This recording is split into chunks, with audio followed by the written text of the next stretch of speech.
Hey friends, this is your host, Jermaine Harrison, licensed mental health counselor, here for this Inimitable podcast. If you did not know what inimitable means, it means something that is so unique it is impossible to duplicate. AKA my black sheeps, my neurospicy individuals, the misunderstood or Mr. Understood, you know what I'm saying? Welcome to this pod. This is your safe space to be seen, heard, felt, and to be validated. Clock that T, boo. Well, welcome for another episode where we are going to talk about living in purpose, with purpose, on purpose, from overcoming breakups to living in your purpose to enduring life's storms, all the things, right? So I hope you enjoy me and the guests and the conversation that is happening. Please don't forget to like, comment, and subscribe to the YouTube channel. I'll see you soon. Bye.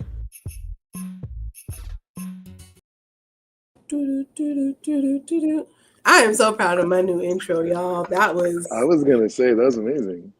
Damn! Like, listen, ain't not like a good moment in Canva. Just... Anyway, welcome to the Inimitable podcast. This is, I don't even know what episode we are on, but we are here. And unfortunately, both I and my guests are very nasally today. So we're gonna push through. Yeah, right. Same. We're gonna push through and we're gonna make it work because we are dedicated to the pod and to spreading awareness and to making sure that our people are healed and heard and well. So, as I mentioned before in my advertisement, this young gentleman next to me, he is no stranger to the pod. He was on the Black Man Heal series. He had his own episode, and then he came back for the panel, which I greatly enjoyed. I enjoy giving Black men the platform to share their story, to be seen, to be heard, to give us a male perspective. Because, you know, I think women share a lot of their perspective, and it's great to have a man's perspective. So he is a youth mentor. He has his own business. He is an entrepreneur. Vet Run Movers. He helps people move up and down the East Coast, if you will. And friend, colleague, homie, Mr. Cordan James, ladies and gentlemen. Thank you. How are you? I'm good. How are you? I'm good. It's good. It's been a good day. It's been a good day. Okay, good days. We like good days. Well, thank you for agreeing to come back, sir. It's been glad to be here.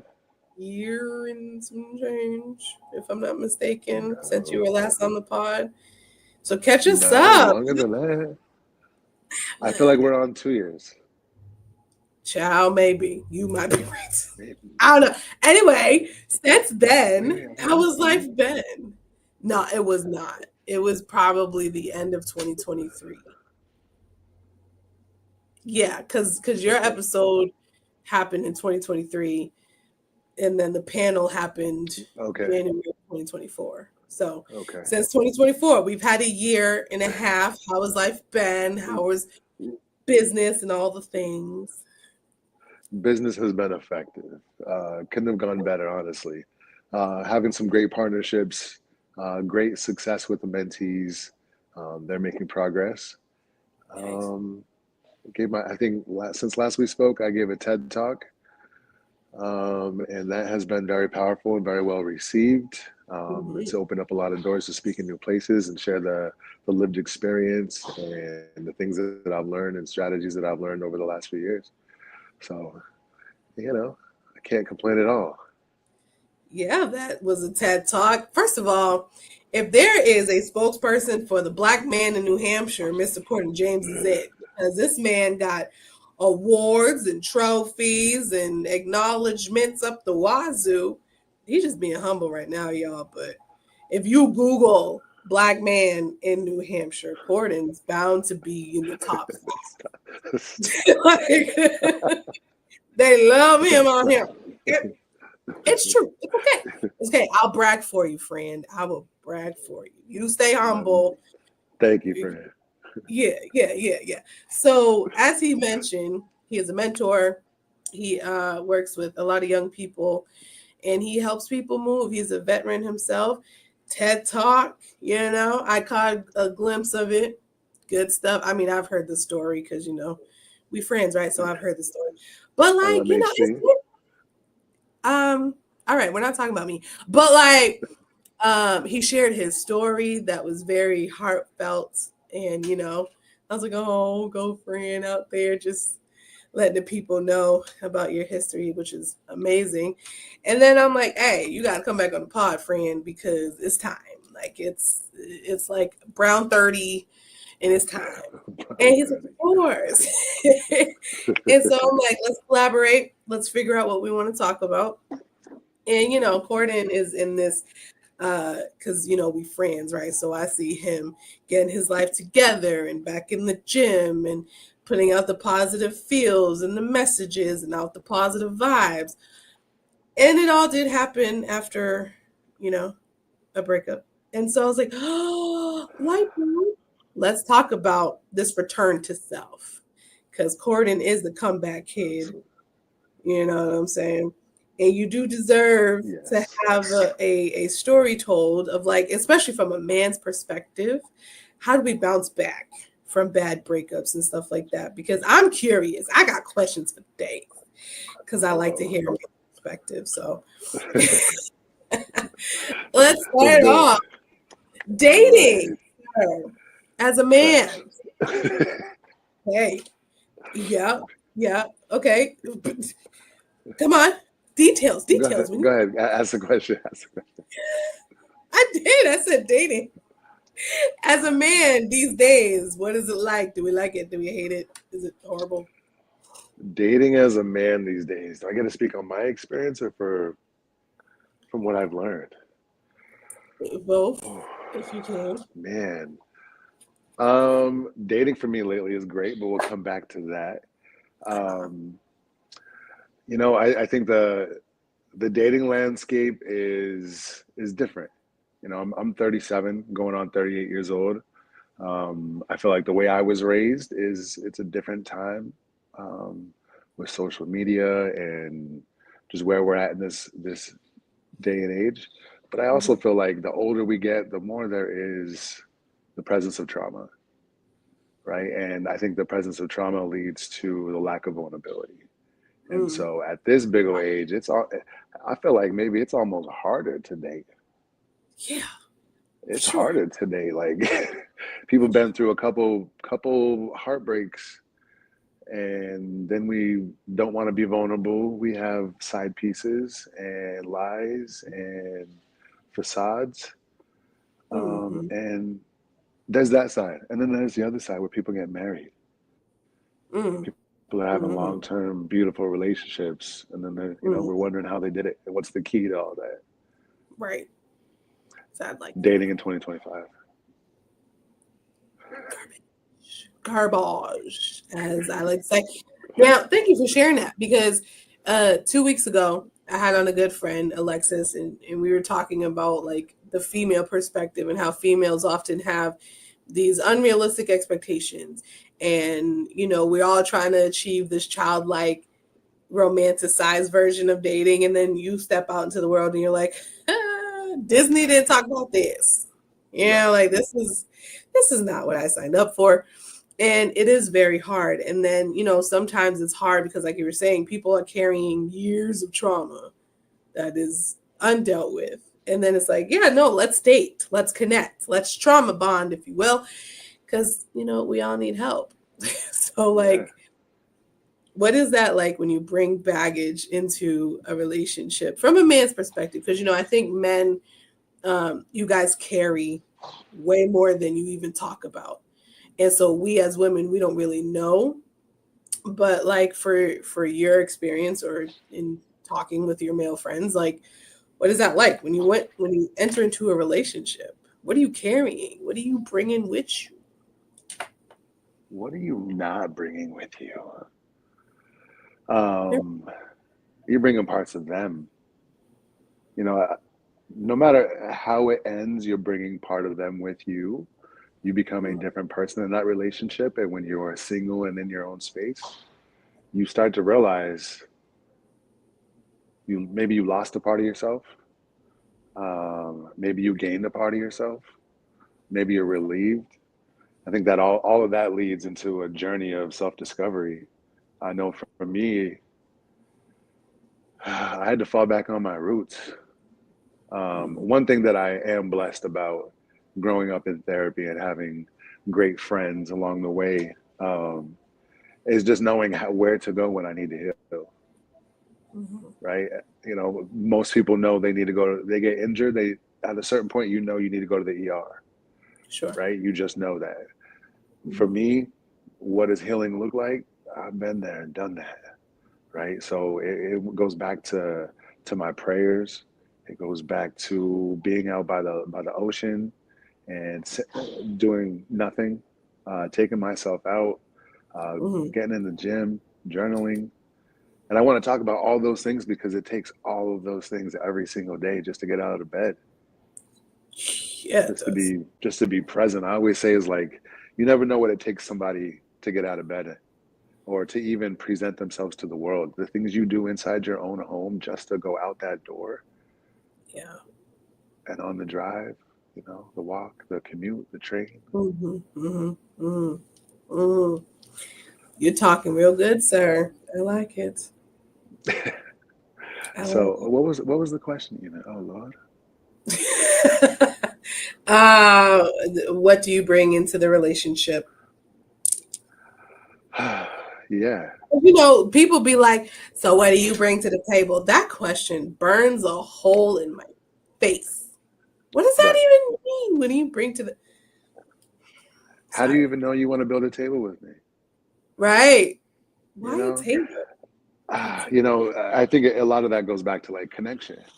I think it's normal to have like a spark. You finally meet somebody and have that connection.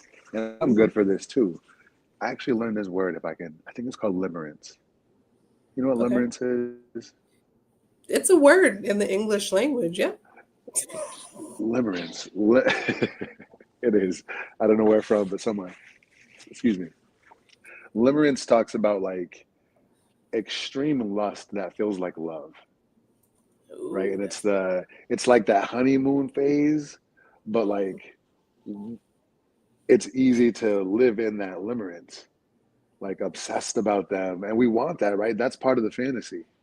That feeling swept off your feet, or finding the woman of my dreams, the apple of my eye, right? That it should be this loud, instant knowing. And I'll tell you what, that's got me in some trouble. Some trouble. That's the word.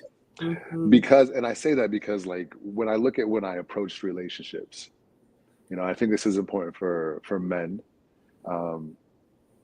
If you're not able to come from a stable place in life, right? Some of us don't have our own homes. Some of us have a job that we're not happy with. It's not paying the bills. Some of us got the debt. Some of us got some charges that we're fighting and facing that hold us back. Some of us got some child support and all these things that make us who we are, but things that we're struggling with. And those are the things that come with us into the relationship. And then, like you said, we want to blend, and that's great and that's beautiful. Yes, intense. If Darren ain't gonna do nothing, he gonna romantic inspiration. So talk about that. Characterized by intrusive thoughts, a strong desire for reciprocation and idealization of something. The other person. It is a state of obsession driven by uncertainty about the other person's feelings, which can cause anxiety, but also intense elation. Yes. Thank you, best friend. Thank you, best friend. Excuse me. Good to see you again, Mr. Darren Day. We were on the Black Men Heal podcast together. We might have to bring y'all back for round 2. But anyway. Right. Bring him live. Bring him live. You know, limerence, like I wish that would pop back up so I could read that, but that infatuation that he said, I'll post it again. That strong desire, like it sounds healthy, right? Reciprocity. That's all I want. But it's the infatuation, the intrusive thoughts, to me it goes back to compatibility, right? Yeah. Love, what does love look like, right? I feel like I've experienced a lot of struggle. I brought struggle in. I Mm-hmm. struggled. I was toxic in my own ways, right? I was the situations where I was not the calm, loving person that I should have been, Yeah. right? And what drives me to be to that point? It is my own responsibility to find somebody who's compatible, right? Mm-hmm. This capacity to change somebody. Too often do we meet somebody and we want them to adjust. I need you to change this, or you go out with your homegirls and do this and this and this. I need you to not do that. And that Right. sounds all good and great, but unless they naturally willing to do that, Uh-huh. and then you continue, right? So you don't get what you wanted, but you continue waiting for a person to step up, to change, to adjust. Um, and I don't think that I'm learning that's not reality. No. It's actually it's actually it's actually it's actually manipulative. I've learned. Ooh. You Who am I? talking Who real am I good. to? What happened? I say you talking real good, sir. Go ahead. Go Go ahead. ahead. I'm learning how manipulative it is to expect somebody to change. I think that again, going back on that compatibility, you're not going to have everything. Compatibility, first of all, is the bare minimum, Bare right? Do minimum. you bare minimum? And like Mm. that's a big wake up call in my life. Just wanting to get along with somebody to do life with is just the like that's what friends can do. And I get that there's more in the romance, but I mean that's a bare minimum. What do you do above and beyond that? Fair. And I'm Yes. saying I'm 37. I'm dating again, um, and I've been through some divorces, been through some heartbreaks, domestics, heart. Mm. Yeah, the bare minimum. You get it, Shay. Um, That's my mentee. so yeah. Anyway, manipulation. Yeah. No, honestly, you're saying some good stuff because you had mentioned before that sometimes when you get into a relationship, you want it so bad that you kind of start to shift your own values and needs. And you're just kind of like, I kind of lost myself in here. And the irony is you started off by saying compatibility means Yeah. who matches me. But if you lose yourself, what is the new standard? You know what I'm saying? Like Right. what are you matching compatibility up to if you've lost self? And I've been in situations where it's like, oh well, you compliment me and this, and I was like, I might compliment you now, sir, but Sissy Pooh don't date just for right now. I'm dating for years on it. Of And course.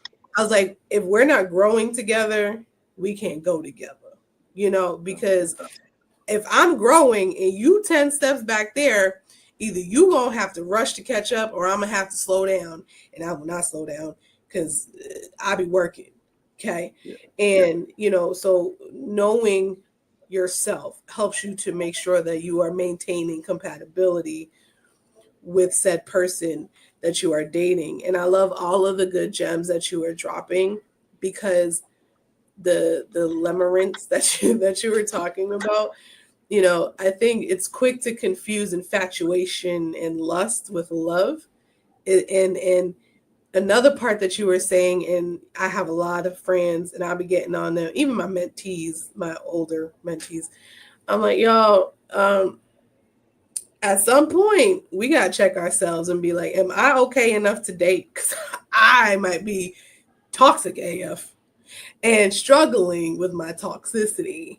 And if I haven't handled my stuff, that means I'm forcing someone to deal with it. And so it's Absolutely. like, how do you heal in the middle of a relationship? Or are you just so consumed with the relationship that you forget about your self healing and self as well? Mm.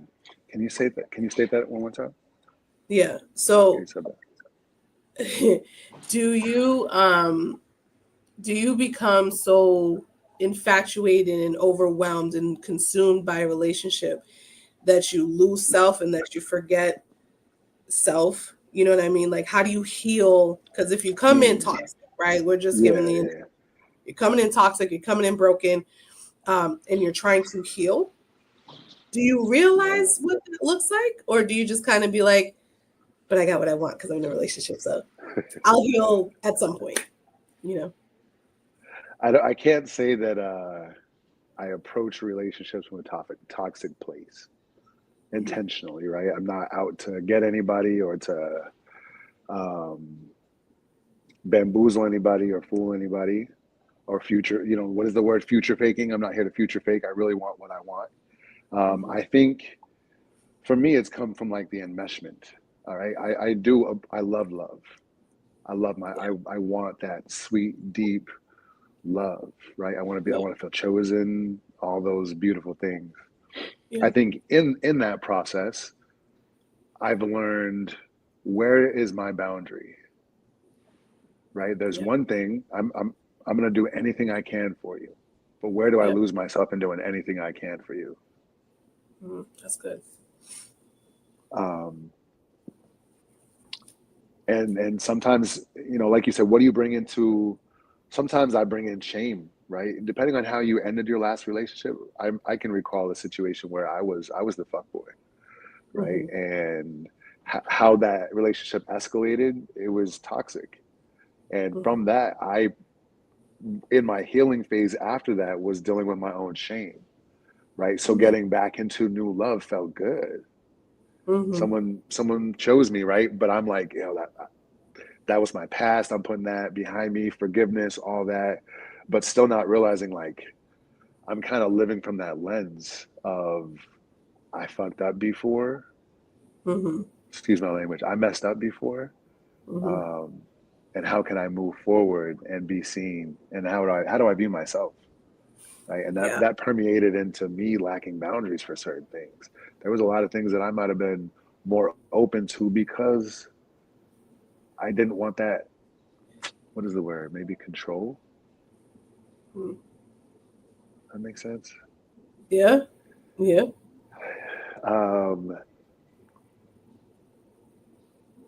Trying to go back to the control part.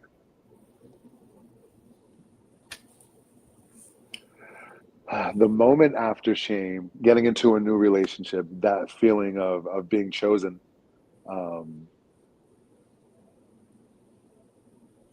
it felt good. It felt like I was doing something right. And again, compromised a lot on my own standards, things that I truly wanted, because to be chosen when you're, see yourself in a bad light feels redeeming, in a way. So sometimes it could feel like you maybe entered a different level, like maybe you did heal because I got chosen. Sure.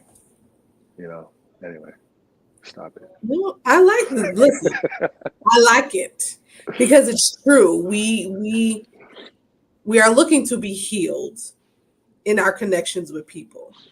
And what we don't realize is that, like, we want something so much that when we get it from an external place, you're like, oh my God, this feels great. Which is why I said sometimes it's hard to heal in the middle of a relationship, because you're like, I got what I want. Like, I am that someone chose, like you said, someone chose me. Someone's deciding that beside the fact that I am cuckoo for Cocoa Puffs, that like they're still here and they're still willing to ride this thing out with me. Like, hey, that's great. But then it's like, right, but am I still healing though? Or do I feel healed because a person's here? And I feel like healing is also a part of like feeling secure. Like, do I feel secure within my own self? Do I trust myself again to make those right decisions for myself as a man? Do I trust myself to choose the right partner? Right. That's always the thing when you think you're doing all the right things, right? You think you have it locked down and you find out that you don't have it locked down, and that will break a man's soul, and you figure out how to trust again. What do you anyway, No, that's good. Don't anyway. Listen, you are saying good stuff, sir. And I hope people in the comments, y'all are paying attention, because this is good. And it's from a Black man's perspective. And we love our Black kings. Hey. So I think there's a conversation that has to happen about when you're in relationships, how do you make sure that you don't lose yourself? And I think a part of that is recognizing I still am one half of this, but this relationship doesn't define me as man or as female. It is an extension of me. It is something that I'm pouring into and hopefully is pouring back into you.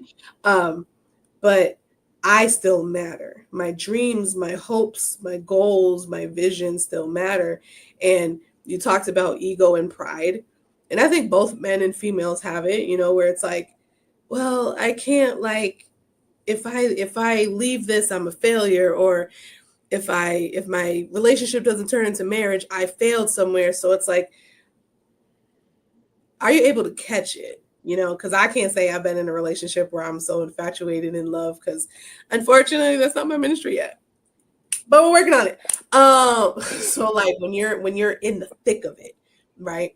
Do you start to like kind of mesh those two worlds together? Like her dreams and my dreams become our dreams, or are you able to still maintain your autonomy in a relationship?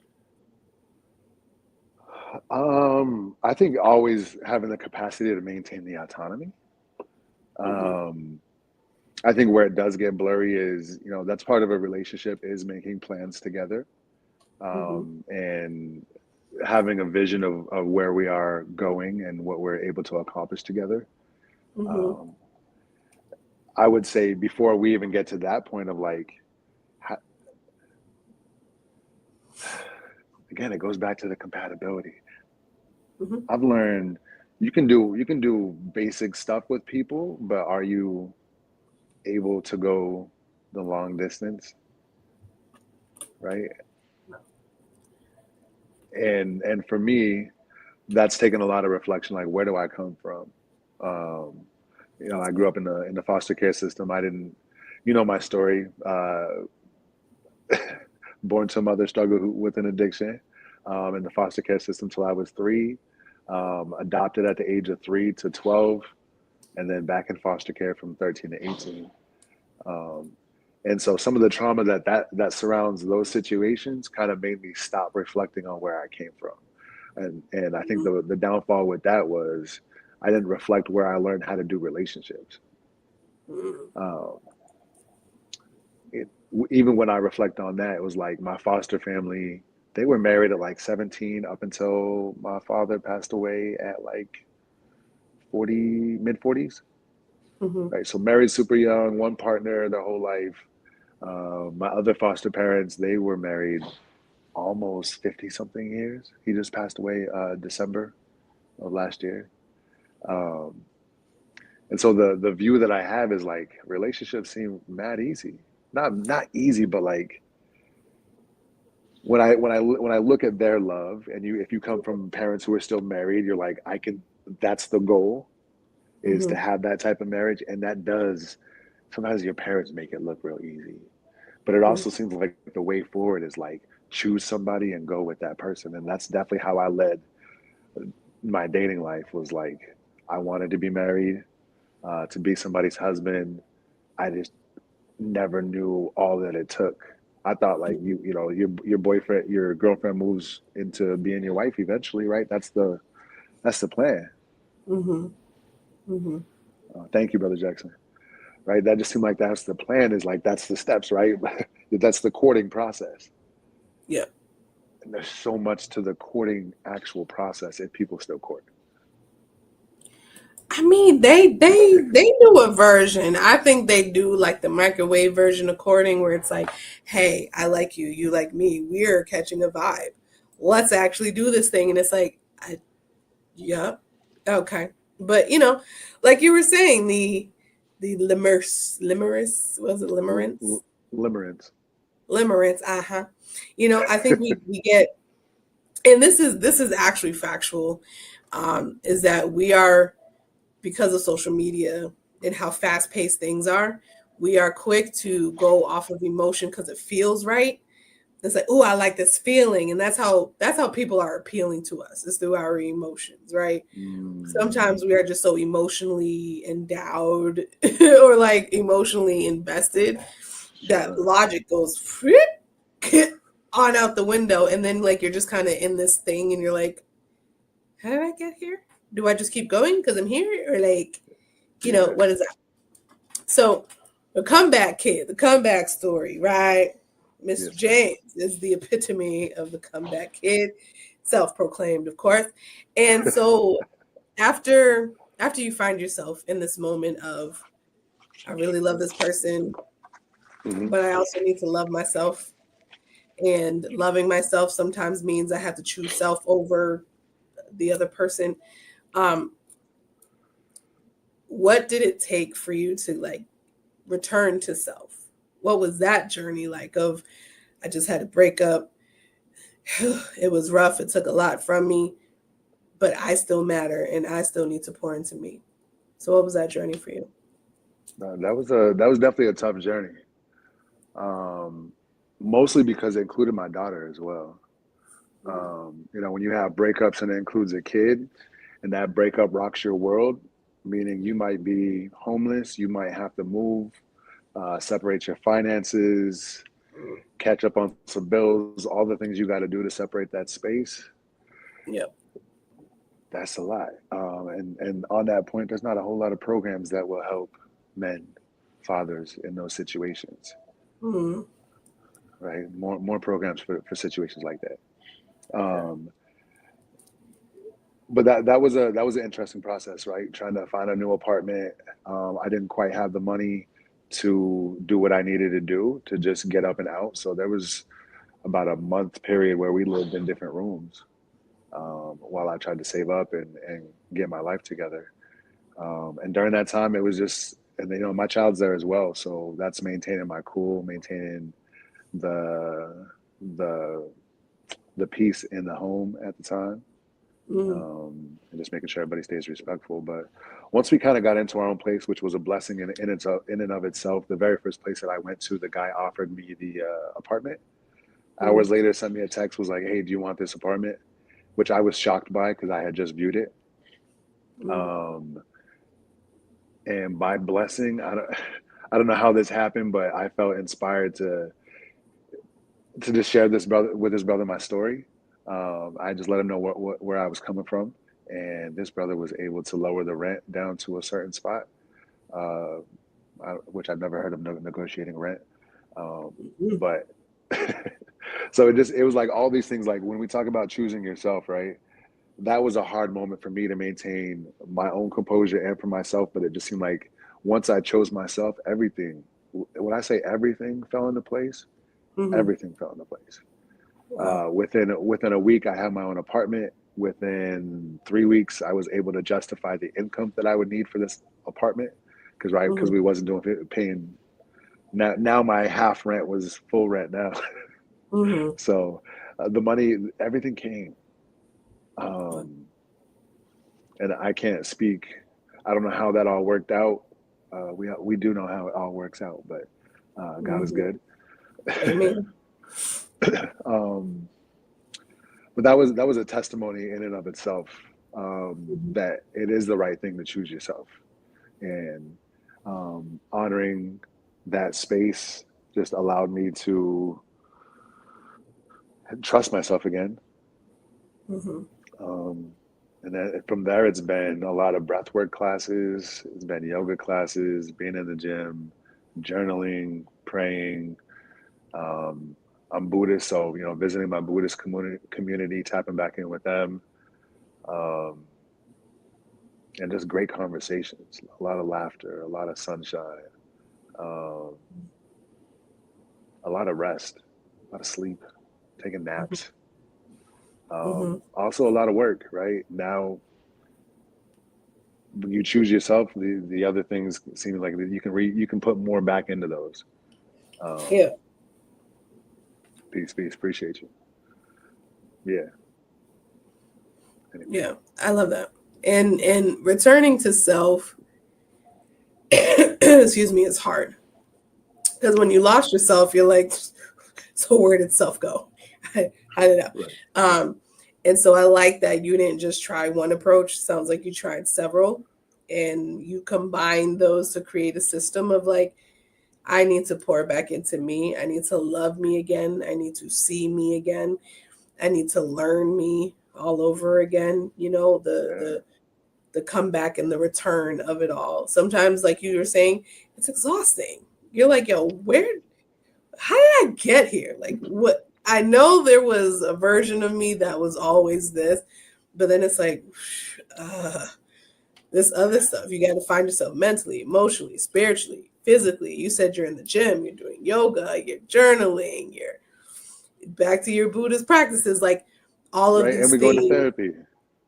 And go to therapy. Therapy works, y'all. Yes. Therapy, therapy will always be a thing. I've been in therapy my whole life, and I will always have a therapist. Yes, because it's Absolutely. necessary. Yeah, yeah. It But, is. It is. I think, on that note, too often it's too easy. Unless we all have good friends around us who challenge that narrative. Like most of my friends are therapists or work in this space. Like I'm not a therapist, but because of the work that I do, I'm grateful that I have intellectual people who will challenge me, and I got to tell them to stop challenging me and asking me questions at at, at galas. Had to have a um, therapy session at the gala. So, what it does your was just a therapist say about question, that? but yeah, sure. Mm-hmm. What does your therapist say about that? Like, yo, we at the gala right now. You see them dance? Sorry. Um, Oh my god, that's too so, funny. again, I'm grateful to have those conversations, but I do want to talk about that. It is important to have therapy or counseling or find a local support group near you, a men's group. If we're talking to just men, men Yeah, men do a lot of healing with men, and that is a good thing, right? true, true. Right? That is archaic. Men have healed with men, and that is absolutely important to have that space, to have that camaraderie, to have the masculinity. That is true masculinity, Yeah, yeah, right? In a space that we can cry, we can pat each other on the back, we can hug, right? We could talk it out, we could do whatever we got. We can go to the gym. I just think it takes everything to be whole. that part.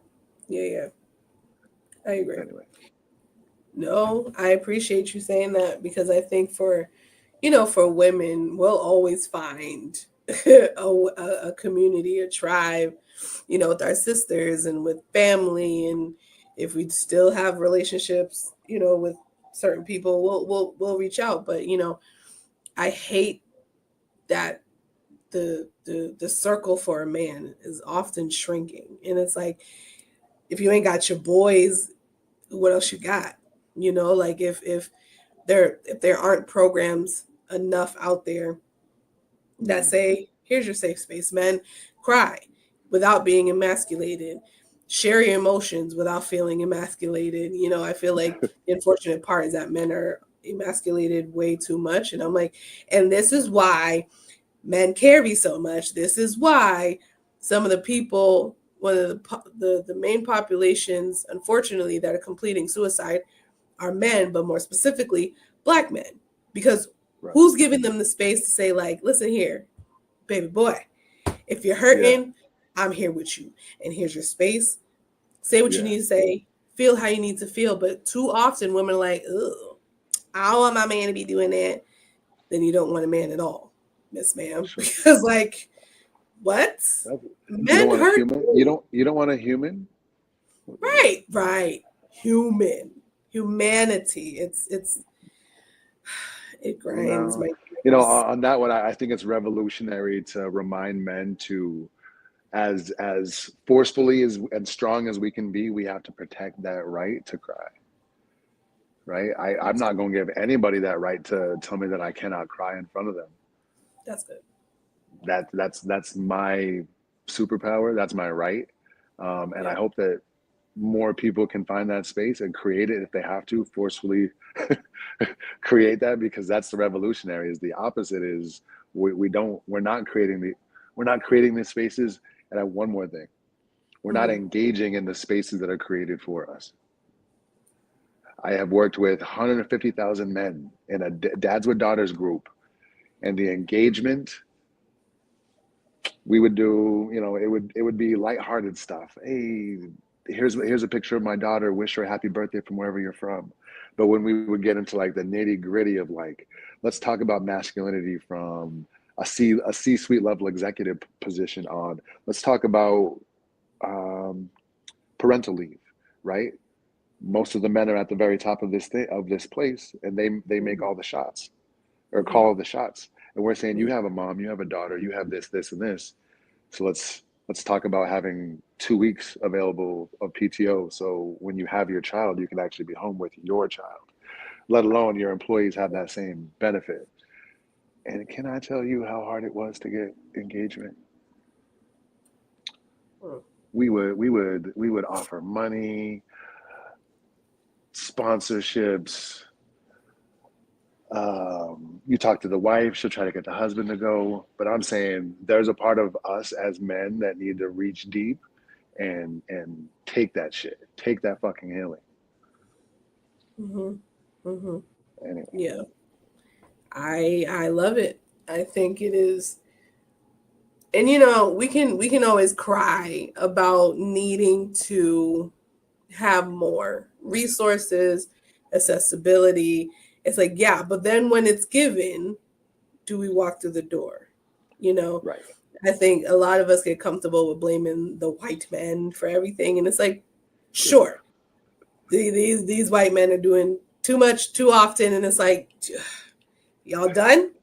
Get your knee off my neck, right? But then on the other end, it's always like, but are you showing up? Are you allowing yourself to be heard? Excuse me, heard and seen to a point where this isn't just rumor has it. It's like, no, these are actually the problems that men are facing. These are the things that, excuse me, men need, fathers need. It's real. It's here. These are our experiences. You know what I'm saying? Because again, if Sure. not, if we choose silence, that means we're allowing someone else to create the narrative for us. Right? So Absolutely. women can create narratives for men and they'd be like, that's not even close to what it is, sis. But Yeah. I guess, you know what I'm saying? Or like if Yeah. we as brown people stay silent, that means we allow the white man and the media to literally create the narratives that we then unfortunately have to fall under. You know what I'm saying? So, Yeah. everything that you're saying is so good. And it sounds like your return to self is also recognizing you are a part of a larger whole. You are a part of a Absolutely. community that needs um, more people to understand what healing looks like. Um, that's why this pod exists, is to really make sure that people understand like you don't have to heal alone. There are communities out here, there are therapists out here. Hey, there's just other mental health advocates like Cordan that do exist and want you to know like you do have a space. Take advantage of this space, and get the healing that you need because Black love is dying because we don't love ourselves. And if we don't Yeah. love ourselves, how are we going to tell somebody else to love us? Like, hello, like Black women Yeah. don't like Black men don't like Black women. And it's like, y'all, we all we got. So we better fix it. You know what I'm saying? So Absolutely. just saying stuff. Yeah, Shay, thank you for those who are in the Thank you, comments. Shay. I appreciate y'all. We're Absolutely. doing. Yeah. I saw Sergeant First Class, oh no, Master Sergeant Kareem Yates popped in.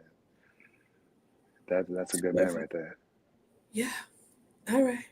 Well, hey, Okay, friends. Fisto. Hey, friends of friends. How y'all You know, doing? if I can, so just because he popped in, right? Uh-huh. That was my first example of Black masculinity. Staff Sergeant Kareem Yates. So 2008, I go on active duty Army. Again, right out of detention, graduate high school, go into the Army. Um, I was experiencing something uncomfortable with a peer, and I was resisting, and he came up to me, and I was being rowdy. This is the military, but I was talking reckless, and when he came Mhm. up, asked if there was a problem, I was talking reckless to him, and he snatched the rank off my chest, snatched the rank off his, and said, "Respect me as a man before you respect my rank." Ooh, that's good, sir. That's good. Listen, I hope he's still listening, but that moment, I mean, we're talking, that was 2008. You know, I still appreciate that. That was the first time. First of all, I didn't grow up in spaces around positive Black examples. When I say Mhm. positive Black examples, because there were no Black people around me in Utah. I was the Yes. only, for the most part, one of the only Black people in Utah at the time. So I went to Mhm. Georgia, and this was my first example. Respect me as a man before you respect my rank. And I think that spread volumes coming from him. You know, I saw his strength, I saw his posture, I saw that he was respected. He Mhm. was married, had kids, drove something nice. You know, the example for, you know, the opposite example for a lot of Black men. And he comes from the streets of Philly, ex-gang member, da da da da da. But like the dude is a college professor now. He just retired from the military. I get all emotional, but it's a It's good man. okay.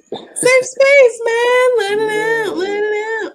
No, it is good. Celebrate each other. Like I watched this. I don't remember who posted it. It was on Instagram where this, YN, little young niggas, you know what I'm saying? yeah, And he was talking. He's like, you know, it takes six. He was saying niggas, so he was like, it takes six niggas to carry a casket.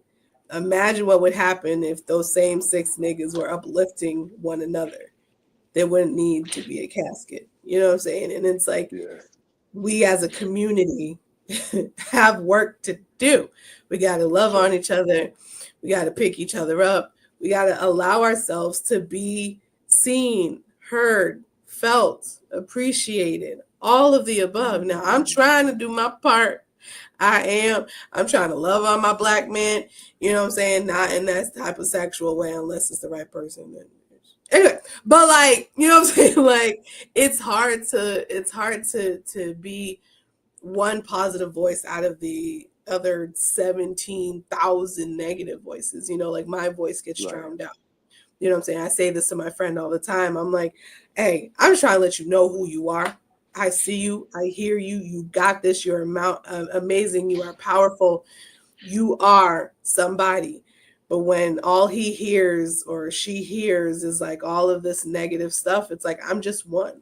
But imagine what would happen if we came together as a community and said, I see you. You matter. Everything about you is needed. Never feel like you don't have a place to come or a mm, place where you're not heard and seen and all that other stuff. It's like we need each other. How right. we got on this topic, I don't know, but I guess it was needed. Here What we this are. has to do with return to self, but it's needed, and I'm not going to Yeah, apologize. honestly, I mean, this is when it's return to self. This is part of who I am. The people that have formed me along the way.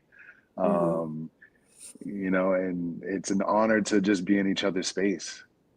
Yeah. And I think most of all, if we can bring that back to relationships, right? Mm-hmm. Like, can we just bring humanity back into relationships? Can we? Like simple humanity, right? You do not harm another person, right? And I feel like if you knew that it was humanity, right? It's like I talk about with my partner now. Like I'm here to just let's just do life, right? Mm-hmm. I'm not here to hurt. I'm not here to hurt nobody. I'm not here to lie to nobody. I'm not here to cheat on nobody. When you can get those, again, the bare minimums, get the bare minimums out of the way. Mm-hmm. But I feel like a lot of people are stuck on all that. They're worried about getting cheated on, or the dude's out at the club till 1:30 a.m. or he, they liking whatever, and they're posting this on social media, and she's got this on her Snapchat. You know, Mm-hmm. it is a very fast paced world, Yeah. especially with the socials. I feel like it's definitely a lot harder. That security, the veil of security becomes really thin with social media. That was good. Should I say it Yes. again? That was good. The veil of Please security do. becomes really thin. the veil of security becomes really thin with social media. I say it with a good face. That's so good. So listen, sometimes my mental processing be taking a while these days because I got too much up here. I like that. And we have a cold, so there's that part. Child, listen. I'm gonna need to go to the store after this and go get me some Alka-Seltzer Severe because it's not. I'm not living it anyway. No, yeah, that's so good because we can blame a lot of things for a lot of things, but I do think it's true. Like the cheating, like you don't even have to get creative these days. It's so simple, Absolutely. And fooling around, messing around, choosing to play the field, micro cheating. Yeah, that's something. That's the new word. You heard about that micro cheating stuff? That's like the little like that he puts on her picture, the little heart that she puts on his. That's the deer crash out. Listen, on that note, it's like I see a lot of, it's like the lack of vulnerability, right? There's a lot of situationships and trauma bonds. I feel like there's a lot of people who are keeping somebody in the pocket in case this next situation doesn't work out. There's a lot of blurred boundaries around these friends that people are bringing around because they're scared to really give their 100%. Like nobody wants to dive all the way in, and maybe you can slowly dive in, right? You can have an open heart and still be guarded, right? But that part, we running out of time, but I feel like you might come back, sir. It's like we have a lot of people engaging, not just from a broken state, but from a lack of vulnerability, and your heart is guarded. And I have a friend, child, let her tell it she ready to be in a relationship. I'm like, the amount of work you are forcing this man to do to even just get him in the door, yet alone to like the extra part. I'm like, girl, Now she gets all of the male attention, but like, I'm just like, what? You don't know what to do with it. Good God Almighty. Well, I've learned this, when you get all the attention, you have to slow down and realize because you get attention, you have to have discernment. Because like for some people, finding somebody that wants them is hard. To get somebody that's attractive, or maybe they don't have the availability, they live in a small town. But like, if you're a desirable person, you have to have discernment and realize there's people who are going to come around, and it's your job to make sure that you are careful and choose the right person. Stay off social media. So you may not be Christian, but you're preaching anyway. I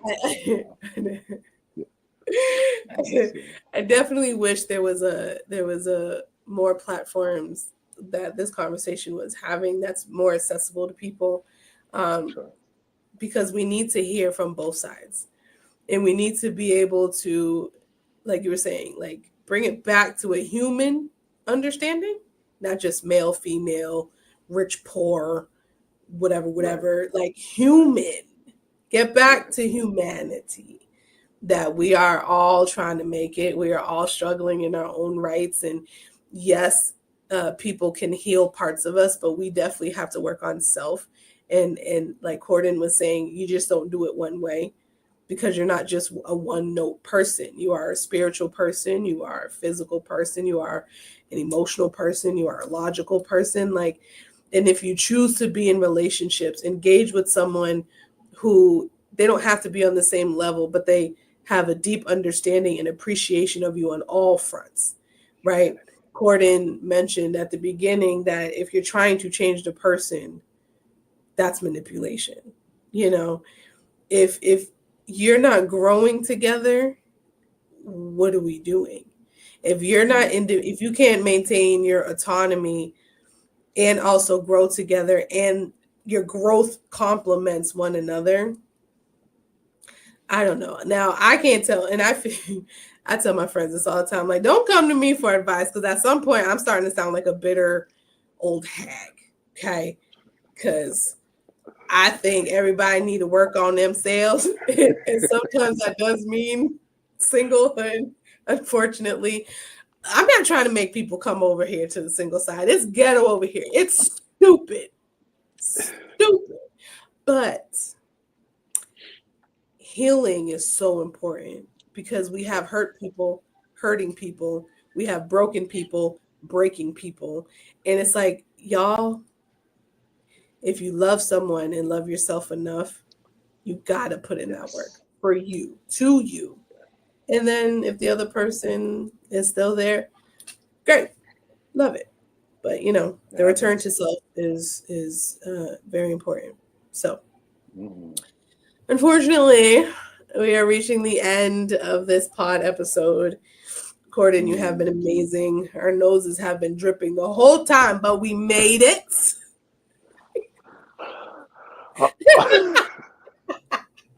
Mine is in the trash can behind me. Like I like to say at the end of every pod, I like to have whoever is with me to leave an empowering message, words of encouragement, call to action, if you will, whichever one you would like, for people who might find themselves in that, am I maybe already broken up, but maybe like I should break up and I don't know how to return to myself. I don't know who self is. I don't know how to find self. I don't know how to pour into self. What saith you, Mr. James? Ooh, such a loaded question.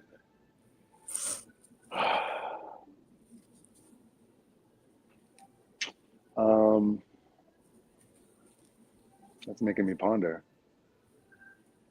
It just makes me want to run it back to humanity, right? You are a human who deserves love, who deserves respect, who deserves adoration and praise. And maybe you have some needs that maybe you do need that good morning, I love you, or that good night, or you do need those dates, or you do need that affirmation or that reassurance. Somebody out there will do that for you. But first, you got to have that for yourself. And I think being entangled into relationships, sometimes you don't know how to get that for yourself. And that just means you need to spend more time giving it to yourself. And somebody one day will give it to you. I promise you, a real one always finds a real one. Always. That's all. So what I'm hearing is in order to find your person, you got to be your person. You got to be a person. You got to be the you. And then whoever is going to complement that would then find you, And I think the beauty of this conversation is that you are a Black man and you are in the process of it. I hate when people like to tell you the beginning or the end. What does Shay say? She said, discover yourself, but date a little bit. Yeah. You do one last thing. You do heal in relationships. And I know you're probably going to hate me for saying that, but you can stay single all your life, but you do need to find good friends that you can build with first. If love is too much, find good friends. Find a circle somewhere to build those healthy relationships. And I mean, that's a good way to heal too. Yeah. No, yeah, we need people. We are creatures of companionship. It is needed. It is necessary. We cannot do it alone. I think, again, that's why I be like, y'all don't come to me. I sound like an old hag, a bitter old hag, and I ain't trying to, y'all. I love love. Child, I love love so much. I love love for everybody. You know what I'm saying? But I definitely understand that sometimes you lose yourself in relationships. And, I had a situationship thing. And child, when I say homegirl was shifting and molding and doing all the things just to maintain it. And I'm like, hold on. So the person that I am ain't even me. So I'm still not even being chosen. Like he's choosing this version of me I'm presenting. And when I realized that, I was like, oh, dang. Well, I failed that. You know what I'm saying? But if you're able to do it simultaneously, walking alongside a person, I love that. I support that. I'm with it. You know what I'm saying? I just know that there are some times when we were talking about trauma bonding and void filling, Like, hey, there's a void here. I'm gonna put you in it. And I'm not going to ever go back to that void. Like I was telling my mentee earlier today that like we have this idea that she's like, oh yeah, my boyfriend compliments me. I was like, your brokenness compliments his brokenness. Your left side don't work, his does. His right side don't work, yours does.